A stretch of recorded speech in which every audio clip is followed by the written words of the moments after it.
May problema ba ang buhay mo? Huwag kang mag-alala. May advice ako. Pakinggan mo. No. Alam nyo, ganyan talaga ang buhay. Parang life. Basta yung importante ay mahalaga.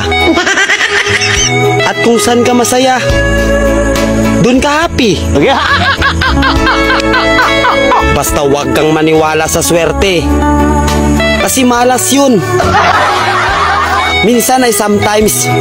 Kaya matuto tayong tumanggap ng acceptance. Halimbawa, for example, ang baby ay sanggol. So kung di mo intindihin, you don't understand. Basta kaibigan, lagi mong tatandaan.